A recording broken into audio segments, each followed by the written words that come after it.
இப்ப கொஞ்சம் கற்பனை செஞ்சு பாருங்க. நீங்க சோஷியல் மீடியால ஸ்க்ரோல் பண்ணிட்டு இருக்கீங்க. எங்கேயோ ஒரு மூலையில நடக்கிற ஒரு விஷயத்துக்காக ஆயிரக்கணக்கான மக்கள் கோபப்படுறாங்க. இல்லனா ஏதோ ஒரு புது ட்ரெண்ட கண்மூடித்தனமா கொண்டாடுறாங்க. ஆமா, அத பார்க்கும்போதே நமக்கும் ஒரு மாரி அந்த உணர்ச்சி தொத்திக்கும் இல்லையா? நாமும் அதே மாரி யோசிக்க ஆரம்பிச்சிடுவோம். எக்ஸாக்ட்லி. நாமும் அந்த அலைவரிசையிலேயே சிந்திக்க தொடங்குவோம். ஆனா அந்த ஒரு நொடியில உங்க மனச அந்த உணர்ச்சி புயல்ல இருந்து மீட்டெடுத்து ஒரு நிதானமா சிந்திக்க வைக்கக்கூடிய ஒரு தொழில்நுட்பம் இருந்தா எப்படி இருக்கும்? ஓ! அப்படி ஒரு டெக்னாலஜி இருக்கா என்ன? அதுவும் இப்போ இருக்கிற இந்த சோஷியல் மீடியா காலத்துல?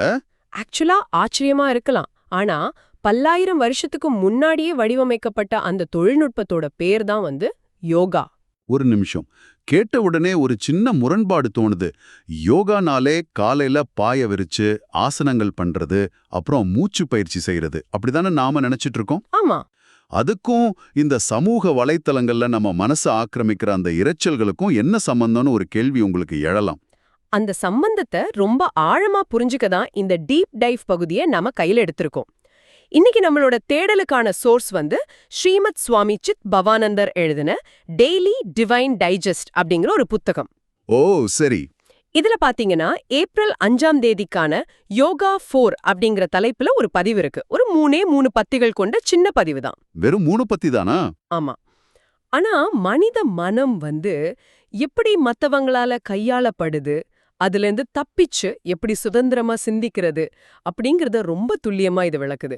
அதுல இருக்கிற அந்த ஆங்கில மூல வரிகளை படிச்சுட்டு அத நம்ம நடைமுறை வாழ்க்கையோட பொருத்தி பார்க்க போறோம். கண்டிப்பா.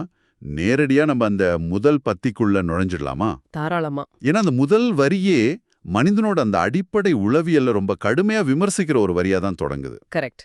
நான் அந்த மூல வரிய படிக்கிறேன், கேட்டுக்கோங்க. Cattle go wherever they are driven. Man's views change, dominated by intellectual gales. Such a man is no better than the beast. அதாவது கால்நடைகள் எங்கு விரட்டப்படுதோ அங்க அப்படியே போகும். ஆமா. மனிதனோட கருத்துக்களும் அறிவு புயல்களால அதான் அந்த இன்டெலெக்சுவல் கேல்ஸ்ன்னு சொல்றாரு, அதால ஆதிக்கம் செலுத்தப்பட்டு மாறுது. அப்படிப்பட்ட மனிதனும் ஒரு மிருகத்தை விட சிறந்தவன் கிடையாதுன்னு ஆசிரியர் சொல்றாரு. இது ரொம்ப ஸ்ட்ராங்கான ஒரு ஸ்டேட்மெண்ட். ஆமாங்க. ஆனா எனக்கு இதுல ஒரு முக்கியமான மாற்று கருத்து இருக்கு. அதாவது புது தகவல்களை கேட்டு காலத்துக்கு ஏத்த மாதிரி நம்மளோட கருத்துக்களை மாத்திக்கிறது ஒரு அறிவோட அடையாளம் தானே. கண்டிப்பா.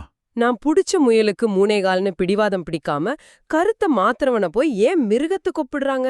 நீங்க கேக்குறது நியாயமான கேள்விதான். இது மேலோட்டமா பார்க்கும்போது ஒரு முரண்பாடா தான் தெரியும். ஆனா புது டேட்டாவை பார்த்து சொந்தமா சிந்திச்சு கருத்தை மாத்துறதுக்கும் ஆசிரியர் இங்க சொல்ற அந்த இன்டெலெக்சுவல் கேல்ஸ், அதாவது இந்த அறிவு புயல்கள்ல சிக்கி அடிச்சுட்டு போறதுக்கும் ரொம்ப பெரிய வித்தியாசம் இருக்கு. அதாவது அந்த சொந்தமா சிந்திக்கிறதுங்கிறது மிஸ் ஆகுதுன்னு சொல்றீங்களா? எக்ஸாக்டா. பரிணாம வளர்ச்சியோட அடிப்படையில பாத்தீங்கன்னா மனிதனோட சமூக விலங்கு. ஆதி காலத்துல கூட்டத்தோட ஒத்து போற மனுஷன் தான் உயிர் வாழ முடிஞ்சது. ஓ, அப்ப கூட்டத்தை விட்டு தனியா போனா ஆபத்து. ஆமா. கூட்டம் ஒரு திசையில ஓடும்போது தனியா நின்னு கேள்வி கேட்கிற மனுஷன் கண்டிப்பா ஆபத்துல சிக்கிக்குவான். அந்த மந்தை மனப்பான்மை, அதாவது ஹர்ட் மென்டாலிட்டின்னு சொல்றோம்ல, அது இன்னைக்கும் நம்ம மரபணுக்கள்லயே இருக்கு. அப்போ அந்த பழங்குடி மனநிலையை தான் இன்னைக்கு இருக்கிற அந்த சோஷியல் மீடியாவும் சரி, இல்ல அரசியல்வாதிகளும் சரி தங்களுக்கு சாதகமா பயன்படுத்துறாங்களா? கரெக்டா புடிச்சிட்டீங்க. அதனாலதான் ஆசிரியர் அதை இன்டெலெக்சுவல் கேர்ள்ஸ்னு சொல்றாரு. இப்போ ஒரு புயல் அடிக்கும்போது ஒரு இலையால தனக்கு வேண்டிய திசையிலெல்லாம் பறக்க முடியாது. ஆமா, காத்து எந்த பக்கம் அடிக்குதோ அங்கதான் போவோம். அதே மாதிரிதான் ஒரு கருத்தை ஊடகங்கள் திரும்ப திரும்ப சொல்லும்போது, இல்ல உங்களை சுத்தி இருக்கிற பெரும்பான்மையான மக்கள் ஒரு விஷயத்தை நம்பும்போது, அங்க ஒரு கண்ணுக்கு தெரியாத அழுத்த புயல் உருவாகுது. ஓஹோ. நீங்க உங்க சொந்த பகுத்தறிவை பயன்படுத்தாம எல்லாரும் சொல்றாங்கப்பா, அதனால இது சரியாதான் இருக்கும்னு சொல்லி உங்க கருத்தை நீங்க மாத்திக்கிட்டீங்கன்னா, நீங்க சுயமாக சிந்திக்கும் மனிதன் அப்படிங்கிற நிலையே இழந்துடுறீங்க. ஆமா, சிந்திச்சிற திறன் இல்லாததால நாம விரட்டப்படுற திசையிலெல்லாம் ஓடுற ஒரு கால்நடைக்கு சமமாகிடுறோம். அதான் அந்த வரியோட அர்த்தம் இல்லையா? ஆமாங்க, சரியா சொன்னீங்க. இது ரொம்ப நுட்பமான ஒரு வித்தியாசத்தை உணர்த்துது. ஏன்னா ஜனநாயகத்துல பெரும்பான்மையினர் என்ன சொல்றாங்களோ அதை ஏத்துக்கிறது தானே முறைன்னு நாம நினைக்கிறோம். ஆனா அந்த பெரும்பான்மை கருத்தே ஒரு புயல் மாதிரி திணிக்கப்பட்ட ஒன்றா இருந்தா நாம ஒரு மந்தையோட பகுதியா தானே மாறிடுறோம். கண்டிப்பா. சொந்தமா சிந்திச்சு முடிவெடுக்கிறது தான் மனிதனுக்கும் மிருகத்துக்குமான வித்தியாசம். சரி, அப்படி என்றால் இதுல இருந்து தப்பிக்க நாம என்னதான் பண்றது? நீங்களே சொல்லுங்க, என்ன பண்ணலாம்? ஒரு அறிவு புயல் உருவாகுதுன்னா நான் என் காதுகளை மூடிக்கிட்டு எனக்கு புடிச்ச கருத்துக்களை மட்டும் கேட்டுக்கிட்டு ஒரு பாதுகாப்பான கோட்டைக்குள்ள ஒழிஞ்சுக்கணுமா? அப்படி சென்றா அது இன்னும் ஆபத்தாச்சே. அதுக்கும் அடுத்த பத்தியில ஆசிரியர் ஒரு தீர்வு முன்வைக்கிறார். நான் அந்த இங்கிலீஷ் வரிய படிக்கிறேன். Propagandists and preachers come to impose their ideas on you. It is gentlemanly to receive and allow them have their say. Calmly investigate their views. If any so-called holy utterances contain unholy ideas, refuse to accept them. இந்த வரிகள்ல பாத்தீங்கன்னா தற்போதைய காலகட்டத்துக்கு தேவையான மிக முக்கியமான ஒரு psychological தீர்வு இருக்கு. ஆனா எனக்கு இதுல ஒரு சின்ன தயக்கம் இருக்குங்க. என்ன தயக்கம்? அதாவது பிரச்சாரகர்களும் போதகர்களும் அவங்க கருத்துக்களை உங்க மேல திணிக்க வருவாங்க. அவங்கள வரவேற்று பேச அனுமதிக்கிறது ஒரு பண்பாளருக்கு அழகு. அமைதியா ஆராயுங்க. புனிதமற்ற கருத்துக்கள் இருந்தா நிராகரிச்சிடுங்க. இதானே இந்த பத்தியோட சுருக்கம்? ஆமா, கரெக்ட். ஆனா ஒரு நபர் தன்கிட்ட இருக்கிற ஒரு கருத்தை என் மேல இம்போஸ் பண்ண, அதாவது திணிக்க வராருன்னு தெரிஞ்ச பின்னாடியும் அவரை பேச அனுமதிக்கிறது ஏன்? அவரை முற்றிலுமா புறக்கணிச்சுட்டு இப்போலாம் பிளாக் பண்றோம்ல, அப்படி பிளாக் பண்ணிட்டு போறதுதான் ஏன் மன அமைதிக்கு பாதுகாப்பானதா? நீங்க சொல்றதுதான் இப்ப இருக்கிற இந்த கேன்சல் கல்ச்சரோட அடிப்படை. ஆமா, கேன்சல் கல்ச்சர் தான். நமக்கு கொஞ்சம் முரண்பாடான கருத்துக்களை கேட்கறத கூட நாம ஒரு அச்சுறுத்தலா பாக்குறோம். ஆனா ஆசிரியர் அதை முற்றிலுமா தவிர்க்க சொல்லல. இட் இஸ் ஜென்டில்மன்லி டு ரிசீவ்னு சொல்றாரு. அப்ப அந்த பண்பாளர் அப்படிங்கிறது இங்க ஜென்டில்மன்லி அப்படிங்கிற வார்த்தை வெறும் வெளிப்படையான நாகரிகம்னு மட்டும் எடுத்துக்க கூடாது. அது ஒரு முதிர்ச்சியால மனநிலை. உங்களுக்கு எதிரான கருத்துக்களை கேட்கறதுக்கே நீங்க பயப்படுறீங்கன்னா உங்க சொந்த நம்பிக்கை மேல உங்களுக்கே பிடிப்பில்லைன்னு தான் அர்த்தம். வாவ், அது நிஜமாவே சிந்திக்க வேண்டிய ஒரு கோணம் தான். மாற்று கருத்தை கேட்கறத ஒரு பலவீனமா பார்க்காம அதை ஆராயறதுக்கான ஒரு வாய்ப்பா பார்க்கணும்னு சொல்றீங்க. எக்ஸாக்ட்லா. ஆனா இதுல ரொம்ப கவனிக்க வேண்டிய வார்த்தை ஒன்னு இருக்கு. Calmly investigate. அதாவது அமைதியாக ஆராயுங்கள். அமைதியா ஆராயணுமா? அது ரொம்ப கஷ்டமாச்சே. ஆமா, பொதுவா நமக்கு முரண்பாடான ஒருத்தர் பேச தொடங்கினதுமே நாம உடனே இமோஷனல் ஆயிடுவோம். கோபமோ இல்ல எரிச்சலோ வந்தா அங்க பகுத்தறிவு வேலை செய்யாது. கண்டிப்பா. அவங்க என்ன சொல்றாங்க அப்படிங்கறது ஒரு சயின்டிஸ்ட் மாதிரி எந்த உணர்ச்சியும் இல்லாம அப்ஜெக்டிவா ஆராயணும். அவங்க பேசுறது தப்பாவே இருந்தா கூட எந்த இடத்துல அவங்க லாஜிக் இடிக்குதுங்கிறத நாம முழுசா கேட்டாதானே புரிஞ்சுக்க முடியும். சரி, அப்படி அமைதியா ஆராயும் போது நாம எதை கவனிக்கணும் அப்படிங்கிறதுக்கும் அந்த பத்தியிலே ஒரு வலிமையான வரியை கொடுத்திருக்காரு. எந்த வரி? அந்த if any so called holy utterances contain unholy ideas, refuse to accept them. புனிதமான வார்த்தைகளுக்குள்ள புனிதமற்ற கருத்துகள் இருந்தா நிராகரிச்சிருங்க. ஆமா, இத வாசிக்கும் போது எனக்கு சைக்காலஜில சொல்லப்படுற அந்த அத்தாரிட்டி பயாஸ், அதாவது ஆளுமை சார்பு அப்படிங்கிறது தான் ஞாபகத்துக்கு வருது. ரொம்ப சரியான கனெக்ஷன் இது. அந்த அத்தாரிட்டி பயாஸ பத்தி நம்ம ஆடியன்ஸ்க்கு கொஞ்சம் விளக்கமா சொல்ல முடியுமா? கண்டிப்பா. அதாவது ஒரு செய்தியை யார் சொல்றாங்க அப்படிங்கறத பொறுத்து நம்ம மூளை அந்த செய்தியோட உண்மைத்தன்மையை முடிவு செய்யும். ஓகே. இப்போ ஒரு ரொம்ப சாதாரணமான ஒருத்தர் ஒரு நல்ல தத்துவத்தை சொன்னா நாம பெருசா கண்டுக்க மாட்டோம். ஆனா அதே தத்துவத்தை ஒரு வெள்ளை வேட்டி கட்டின துறவியோ இல்ல ஒரு பெரிய அரசியல் தலைவரோ இல்ல நாம ரொம்ப மதிக்கிற ஒரு பிரபலம் சொன்னா அது முற்றிலுமா சத்தியம்னு நம்ம மூளை நம்பிடும் இல்லையா? ஆமா, கண்டிப்பா நம்பிடுவோம். அதுக்கு காரணம் அந்த ஆளுமையின் மேல நமக்கு இருக்கிற அந்த சார்பு நிலை, அதாவது பயாஸ் தான். அதத்தான் சுவாமி சித்பவானந்தர் சோ கால்ட் ஹோலி அட்டரன்சஸ்னு சொல்றாரு. பல நேரங்கள்ல பாத்தீங்கன்னா இந்த மத போதகர்களோ இல்ல அரசியல் சித்தாந்தவாதிகளோ ரொம்ப இனிமையான தார்மீக கோட்பாடுகள் மாதிரி தெரியற வார்த்தைகளை பயன்படுத்துவாங்க. பாக்குறதுக்கு ரொம்ப புனிதமா தெரியும். ஆமா, பார்க்க அப்படிதான் இருக்கும். ஆனா அந்த அழகிய போர்வைக்குள்ள மனிதர்களை பிரித்தாலும் அடிமைப்படுத்தும் இல்ல வன்முறையை தூண்டும் அன்ஹோலி ஐடியாஸ், அதாவது புனிதமற்ற சிந்தனைகள் ஒளிஞ்சிருக்கலாம். இத புரிஞ்சுக்கிறது நிஜமாவே ஒரு பெரிய ஐ ஓபனர்னு தான் சொல்லணும். ஒரு கடையில ஒரு பிராண்டட் பொருள் வாங்கும்போது கூட நம்ம எக்ஸ்பைரி டேட்லாம் பார்த்து தானே வாங்குறோம். ஆமா, பார்த்துதான் வாங்குவோம். ஆனா தத்துவங்களை, இந்த ஐடியாலஜிஸ வாங்கும்போது மட்டும் யாரு கொடுக்கறாங்க அப்படிங்கறத வச்சு உள்ள என்ன இருக்குன்னு செக் பண்ணாமலே அப்படியே முழுங்கிடுறோம். அது ரொம்ப தப்பு இல்லையா? அது எவ்வளோ பெரிய புனிதமான இடத்துல இருந்து வந்தாலும் சரி, இல்ல ஒரு பழமையான புனித நூல்லையே எழுதியிருந்தாலும் சரி, அது உங்க பகுத்தறிவுக்கு பிழையா தெரிஞ்சா, மனித குலத்துக்கு எதிரானதா தெரிஞ்சா, அத முகத்துக்கு நேரா ரெஃப்யூஸ் பண்ணணும், நிராகரிக்கணும்னு சொல்றாரு ஆசிரியர். இதுல எவ்ளோ பெரிய சுதந்திரம் இருக்கு பாருங்க. முதல் பத்தியில சமூகத்தோட இரைச்சலை கேட்டு ஆட்டு மந்தையா மாறாதேன்னு சொன்னாரு. ஆமா. 2வது பத்தியில அந்த இரைச்சலை தவிர்க்காத, அத அமைதியா எதிர்கொள், ஆனா சிந்திச்சு பார்த்து பிழையானதை நிராகரிக்கிற தைரியத்தை வளர்த்துக்கோன்னு சொல்றாரு. ஒரு மனிதன் எந்த சார்பும் இல்லாம சுயமாக எப்படி சிந்திக்கணும் அப்படிங்கிறதுக்கான ஒரு மேனுவல் மாதிரியே இருக்குது. கரெக்டா சொன்னீங்க. ஆனா இது பிராக்டிக்கலா ரொம்ப சிரமமான ஒண்ணு இல்லையா? ஏன் இப்படி சொல்றீங்க? ஒரு பக்கம் சமூகத்தோட அறிவு புயல்கள் நம்மள ஒரு திசையில தள்ளுது. இன்னொரு பக்கம் பாத்தீங்கன்னா போதகர்களும் பிரச்சாரகர்களும் அவங்க கருத்துக்களை நம்ம மேல திணிக்கிறாங்க. ம். இவங்களுக்கு மத்தியில நின்னு எல்லாத்தையும் கேட்டு அமைதியா ஆராய்ஞ்சு முடிவெடுக்கணும்னா மனித மனம் எவ்ளோ குழப்பங்களை சந்திக்க வேண்டியிருக்கும். இந்த முடிவில்லாத முரண்பாடுகளால ஒரு கட்டத்துல நமக்கே பைத்தியம் புடிச்சிரும் போல தோணாதா? கண்டிப்பா தோணும். இந்த சேலஞ்சை எப்படி தாண்டி வர்றது? இந்த முரண்பாடுகளையும் குழப்பங்களையும் எப்படி தாண்டி வர்றது அப்படிங்கிறதுக்கான இறுதி விடைதான் இந்த தேடலோட ரொம்ப முக்கியமான பகுதி.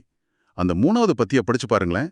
படிச்சிடலாம். Men's intellect gets tossed by conflicting opinions, but when he remains poised in the midst of them, he is said to have got into yoga.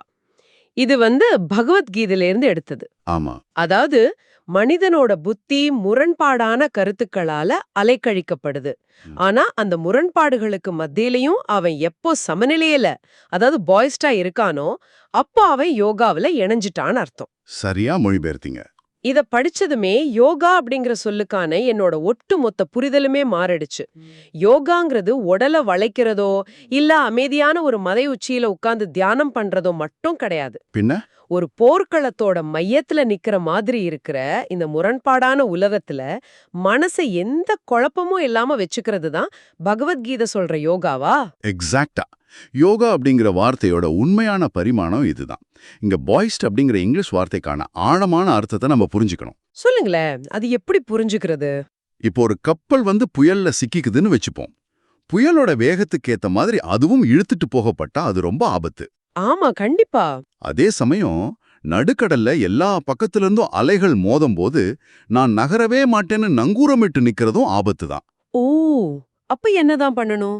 அந்த முரண்பாடான அலைகளுக்கு மத்தியிலையும் கப்பலோட மாலுமி தன் திசை மாற்றிய அதாவது ரட்டரை ரொம்ப லாவகமா கையாண்டு கப்பல் கவுந்துடாம ஒரு பேலன்ஸ் மெயின்டைன் பண்ணுவார் இல்லையா?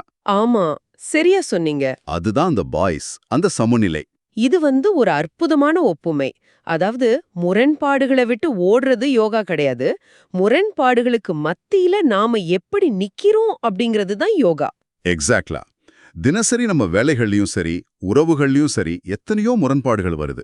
இப்போ ஒரு நியூஸ் படிக்கிறோம்னா வலதுசாரி தரப்பு ஒரு நியாயத்தை சொல்லும், இடதுசாரி தரப்பு இன்னொரு நியாயத்தை சொல்லும். ஆமா, ரெண்டுமே ரொம்ப ஸ்ட்ராங்கா பேசுவாங்க. இவை ரெண்டுமே கான்ஃப்ளிக்டிங் ஒப்பீனியன்ஸ் தான். ஒரு சாதாரண மனுஷனோட புத்தி இந்த 2 தரப்புக்கும் நடுவுல பந்தாடப்படும். அதான் டாஸ்ட் ஆகுதுன்னு சொல்றாங்க. ஏதோ ஒரு பக்கம் சாஞ்சிடுவாமான்னு மனம் பதறும் இல்லையா? கரெக்ட். ஆனா அந்த பதற்றத்துக்கு ஆளாகாம 2 தரப்பையும் ரொம்ப அமைதியா உள்வாங்கி அந்த முரண்பாட்டோட மைய பகுதியில அதாவது அந்த ஐ ஆஃப் த ஸ்டார்ம்னு சொல்ற மாதிரி எந்த ஒரு சலனமும் இல்லாம ஒரு சமநிலையை நீங்க அடையறீங்கன்னா அந்த மனநிலை தான் உண்மையான யோகா. வாவ், இது கேக்குறதுக்கே ரொம்ப ஆழமா இருக்கு. இந்த 3 பத்திகளையும் ஒன்னா இணைச்சு ஒரு பெரிய பிக்சரா நம்ம பார்த்தோம்னா மனிதனோட அந்த அறிவு சார்ந்த பயணம் எப்படி இருக்கணும் அப்படிங்கிறது ரொம்ப தெளிவா புரியுது. என்ன புரிஞ்சுதுன்னு நீங்களே ஒரு சம்மரி மாதிரி சொல்லுங்களேன். கண்டிப்பா. முதலாவதா மத்தவங்க செய்றாங்க அப்படிங்கிறதுக்காகவோ இல்ல மீடியால அது ட்ரெண்டா இருக்கு அப்படிங்கிறதுக்காகவோ ஒரு விஷயத்தை எந்த கேள்வியும் கேட்காம பின்பற்றுற ஒரு கால்நடையா நாம இருக்கக்கூடாது. நம்மளோட தனித்துவமான சிந்தனைய ஒருபோதும் விட்டு கொடுக்க கூடாது. சூப்பர். முதல் பாயிண்ட் ரொம்ப கிளியர். ரெண்டாவதா, அப்படி சுயமா சிந்திக்கிறோம் அப்படிங்கிறதுக்காக நமக்கு முரண்பாடானவங்களை எதிரியா பார்த்து அவங்கள முற்றிலுமா புறக்கணிச்சுட்டு ஒரு குறுகிய வட்டத்துக்குள்ள நாம வாழக்கூடாது. ஒரு பண்பாளரா எல்லாரோட கருத்துக்களையும் காது கொடுத்து கேட்கணும். ஆனா அவங்க சொல்ற வார்த்தைகள் எவ்ளோ புனிதமானதா தெரிஞ்சாலும் சரி, அதுக்குள்ள இருக்கிற தவறான தார்மீகமற்ற கருத்துக்களை எந்த தயவுதாட்சணியமும் இல்லாம நிராகரிக்கிற தைரியம் நமக்கு வேணும். கரெக்ட். 3வது என்ன?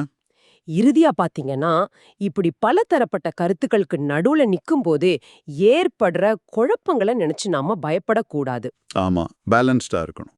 அந்த பலப்ப முரண்பாடுகளுக்கு மத்தியிலையும் எந்த ஒரு தரப்புலையும் கண்மூடித்தனமா சாயாம மனச ஒரு நடுநிலையான அமைதியான சமநிலையில, அதாவது அந்த பயஸ்ன்னு சொன்னீங்க இல்லையா, அதுல வச்சிருக்க பழகணும். அதுதான் ஒரு மனுஷன் அடையக்கூடிய உண்மையான யோகா நிலை. ரொம்ப நேர்த்தியான ஒரு தொகுப்பு இது. ஒரு மனிதன் தன்னை சுத்தி நடக்கிற இந்த இன்ஃபர்மேஷன் வார், அதாவது தகவல் போர்களை எப்படி எதிர்கொள்ளணும் அப்படிங்கிறதுக்கு இதைவிட ஒரு சிறந்த தத்துவ வழிகாட்டுதல் இருக்கவே முடியாது. நிச்சயமா. சுவாமி சித்பவானந்தரோட இந்த டெய்லி டிவைன் டைஜஸ்ட் புத்தகத்திலிருந்து இன்னைக்கு நாம அலசின இந்த சின்ன பதிவு நம்மளோட அன்றாட சிந்தனை முறையவே கேள்விக்குள்ளாக்குதுன்னு தான் சொல்லணும். கண்டிப்பாங்க. சரி, இந்த டீப் டைவ் உரையாடலை நிறைவு செய்யறதுக்கு முன்னாடி ஒரு விஷயத்த உங்களை சிந்திக்க வைக்க நான் விட்டு செல்ல விரும்புறேன். சொல்லுங்க, நேயர்கள் காத்துட்டு இருப்பாங்க. இப்ப பகவத்கீதை வழியிலயும் சரி, சுவாமி சித்பவானந்தர் சொல்றதுலயும் சரி, பல முரண்பாடான கருத்துக்களுக்கு மத்தியில மனச சமநிலையில வைக்கிறது தான் யோகான்னு நாம பார்த்தோம். ஆமா. அதுலதான் மனிதனோட உண்மையான அறிவு முதிர்ச்சி இருக்குன்னு தெரிஞ்சுக்கிட்டோம். ஆனா இன்றைய காலகட்டத்துல நாம வாழ்ற இந்த டிஜிட்டல் உலகத்தை கொஞ்சம் உற்று நோக்குங்க. இன்ட்ரெஸ்டிங். நீங்க பயன்படுத்துற இந்த சமூக வலைத்தளங்கள்ல இருக்கிற அல்காரிதம்ஸ்லாம் எப்படி செயல்படுது?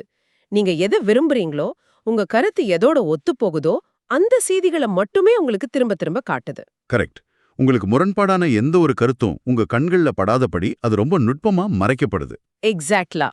அதாவது உங்களை ஒரு எக்கோ சேம்பருக்குள்ள உங்க சொந்த குரலே உங்களுக்கு திரும்ப கேட்கிற மாதிரியான ஒரு பாதுகாப்பான வட்டத்துக்குள்ள அடைச்சிடுது. இது ஒரு பெரிய ஆபத்து இல்லையா? ஆமா, நமக்கு முரண்பாடான சிந்தனைகளையே சந்திக்காதபடி, எந்த ஒரு தத்துவ மோதலுமே நிகழாதபடி ரொம்ப கவனமா வளர்க்கப்படுற நாம எப்படி எந்த முரண்பாட்டை கடந்து அந்த சமநிலையை அடைய போறோம்? ரொம்ப ஆழமான கேள்வி இது. முரண்பாடுகளே இல்லாத ஒரு மாய உலகத்தை இந்த அல்காரிதம்ஸ் உருவாக்கும்போது அந்த உண்மையான யோகா நிலையை நாம எப்படி அடையிறது? இல்ல நாமே அறியாம அந்த அல்காரிதம்ஸ்னால விரட்டப்படுற கால்நடைகளா நாம மாறிட்டு இருக்கோமா? இது யோசிக்க வேண்டிய விஷயம்தான். இந்த கேள்விய உங்களுக்குள்ளேயே கேட்டுக்கோங்க.